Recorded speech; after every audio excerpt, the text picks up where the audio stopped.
Salut les footeux. Dans 24 heures, enfin un peu plus de 24 heures au moment où la vidéo sort, l'Olympique de Marseille a une mission importante. Demi-finale aller de Ligue Europa. Et nous, ensemble, avons une mission importante. On va se mettre dans la peau de Rudy Garcia et on va essayer de voir comment on mettrait en place tactiquement le match, qu'est-ce qu'on demanderait aux joueurs. On va essayer de le conseiller un petit peu quoi, parce que bon, je vous avoue que c'est mon métier. Non, je déconne, c'est pour le fun. Mais en tout cas, j'attends dans vos commentaires votre avis sur ce que moi je mettrai en place à la place de Rudy Garcia, et puis partagez un max la vidéo parce que ça peut lui donner des petites idées si jamais il la voit, même si je pense qu'il a les compétences nécessaires, mais on ne sait jamais, ça peut créer un déclic. Donc on y va, on se met dans la peau de Rudy Garcia et on voit un petit peu ce qu'on mettra en place pour le match face au Red Bull Salzbourg. Alors avant de parler du dispositif et des joueurs que je vais mettre sur le terrain, moi je parlerai plutôt de ce que je veux faire, de ce que je veux produire comme jeu.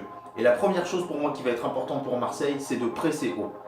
Pourquoi presser haut? Pour empêcher le jeu de Salzbourg. On l'a vu au match retour, alors pas au match aller face à la Lazio, mais au match retour face à la Lazio, les joueurs de Salzbourg, cette équipe de Salzbourg peut avoir la possession, il n'y a pas de souci, et peut se créer des occasions. Il va falloir presser haut, presser fort, sans prendre non plus trop de risques et surtout presser en bloc. Ça va être important. Il ne va pas falloir te laisser de creux, surtout sur le milieu de terrain, parce qu'on va le voir, c'est un truc très très important dans le jeu de Salzbourg. Donc là vraiment, presser haut, grosse intensité et orienter plutôt sur les côtés. Surtout ne pas laisser Salzbourg prendre, monter, passer au milieu de terrain et repartir sur les attaquants. Ça va être très très important. Donc voilà la première consigne. Deuxième consigne, et ça vient en lien avec le pressing, c'est couper les relations du milieu de terrain. C'est-à-dire qu'on va essayer de couper les relations de la défense au milieu de terrain. Donc vous savez, il y a un milieu à 4 avec un milieu offensif, un milieu défensif et deux milieux centraux dont Berisha. Attention, attention à ce joueur Berisha quand même dans le jeu, qui est un très très bon relayeur, okay, qui peut apporter beaucoup offensivement. Donc il va falloir couper en premier cette relation de passe, donc gros travail des attaquants.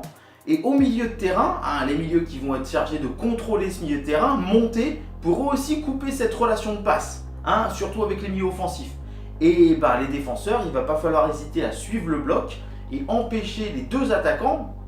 Est-ce que Salzbourg va jouer à deux attaquants? Normalement, ça devrait être ce qui va se passer. Empêcher les deux attaquants et le milieu offensif de jouer trop facilement. Donc il va falloir couper ce milieu de terrain. C'est important, c'est la clé. Il va falloir empêcher Salzbourg de jouer et couper ce milieu de terrain. Ensuite, pour éviter de prendre des risques, justement, pour éviter que Salzbourg ait le maximum de munitions, il va falloir être patient. Perdre le moins de ballons bêtement, ne pas perdre de ballon dans la relance, donc être propre dans la relance et être patient devant. Contrôler le tempo, accélérer au bon moment, faire des jeux à 2, des jeux à 3. Et là, je vais en venir au dispositif, puisque moi, je jouerai en 4-2-3-1. Ouais, pas de défense à 5 pour cette fois, une défense à 4. Pelé dans les cages, Sarr à droite, Rami, Camara en défense centrale, Amavi à gauche, les milieux de terrain, Gustavo et Sanson. Et devant, je mettrai Ocampos, Payet, Thauvin et Mitroglou. Pourquoi Mitroglou? Parce que si on veut contrôler, il va nous falloir un attaquant qui mette du poids physiquement sur la défense. En ce moment, Mitroglou est bien, il retrouve l'instinct du buteur puisqu'il est en forme. Il va falloir un attaquant qui puisse jouer, avoir une relation de passe avec les trois offensifs, les trois autres offensifs, Payet, Ocampos et Thauvin. Ocampos, c'est la grinta, c'est la percussion. Thauvin, on connaît tous son jeu de dribble, son jeu de percussion et sa capacité à jouer à droite avec Bounassar qui peut monter et centrer. Pareil pour Ocampos avec Amavi. Et puis Payet qui peut contrôler le tempo, qui peut techniquement apporter beaucoup dans le cœur du jeu et qui, avec sa qualité de passe, peut nous créer beaucoup d'occasions. Gustavo et Sanson, pourquoi? Parce qu'on a besoin quand même d'un milieu technique, d'un milieu qui ait une bonne relation de passe, d'un milieu qui soit bon dans la relance, d'un milieu qui soit bon dans les contrôles de balles sur les passes des défenseurs et des milieux aussi qui sont bons défensivement. On l'a vu, Sanson au match retour contre Leipzig a été bon dans l'anticipation des lignes de passe et Gustavo est très bon là-dedans. Et on peut attendre de ces milieux qui montent un par un, pas les deux en même temps. Et donc qui créent un jeu avec pourquoi pas une passe de Mitroglou et un Gustavo qui part et qui frappe ou un Sanson qui rentre dans la surface. Ça, ce sont des possibilités. Et la défense à 4 avec un Amavi à qui on va demander d'être plus serein sur ses placements défensifs, de prendre plus son temps offensivement quand il va s'agir d'apporter pour des centres pour Mitroglou, surtout de moins faire d'erreurs à ce niveau-là technique et de placement. Camara et Rami, Rami qui va guider Camara qui je pense est sur une bonne pente ascendante, donc autant continuer là-dedans.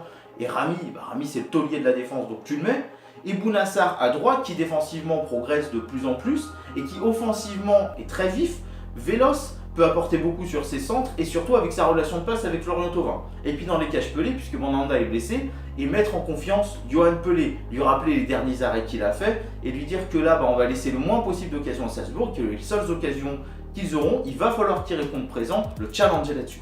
Et puis la dernière chose, la grinta, emballer le public. Vraiment, les places pour ce OM Salzbourg se sont vendues en que dalle de temps. Le site a bégayé, même tellement il y avait de monde. À 10h du mat, il y avait 1 heure d'attente plus même. Il faut emballer le public. Le public sera déjà emballé. Il faut continuer à l'emballer. Le maintenir sous un rythme qu'on contrôle nous. Le maintenir sous quelque chose qu'on a nous. Et essayer d'aller marquer des buts. Ok, il y a un risque d'en prendre un. Mais si tu mets 4-1, honnêtement, au match retour, on l'a vu, l'OM peut très bien jouer en contre-attaque. On l'a vu face à Leipzig, c'est pas un souci. L'OM peut très bien être patient et contrer. Ils ont les joueurs pour ça. Il y a les joueurs à Marseille pour ça. Et donc, là, tu vas essayer d'emballer le public, de créer du jeu, ne pas avoir peur. Ne pas avoir peur de prendre un but. Même si on sait très bien que prendre un but à domicile, c'est dur, ne pas avoir peur de prendre un but si c'est pour en mettre 4. Ça va être le gros mot d'ordre pour moi. Pour ce match face à Salzbourg. Voilà, je me suis mis à la place de Rudy Garcia, j'attends vos commentaires pour que vous me disiez si vous aussi, vous êtes d'accord avec moi ou si vous mettriez la défense à 5, si vous mettriez quelqu'un d'autre au milieu de terrain, si vous mettriez la paire d'attaquants Mitroglou Charmin, je sais pas, dites-moi les possibilités, ce que vous diriez à la place de Rudy Garcia, j'attends ça impatiemment dans les commentaires. Voilà, je vous rappelle que si la vidéo vous a plu, n'hésitez pas à mettre un petit pouce bleu, ça aide au référencement de la vidéo et au fait qu'elle soit plus visible sur YouTube. N'hésitez pas à la partager, ça aussi sur les réseaux sociaux, ça aide aussi à mettre un commentaire, ça je l'ai déjà dit. Et puis si vous souhaitez me soutenir financièrement, vous avez le lien Streamlabs qui est juste en dessous pour que je puisse acheter des nouvelles choses pour la chaîne. Merci en tout cas de m'avoir rejoint dans mon aventure, de m'être fidèle et de votre soutien. Je vous invite, si toi tu n'es pas abonné à la chaîne, à t'abonner pour qu'on soit de plus en plus nombreux et que mon foot à moi devienne notre foot à nous.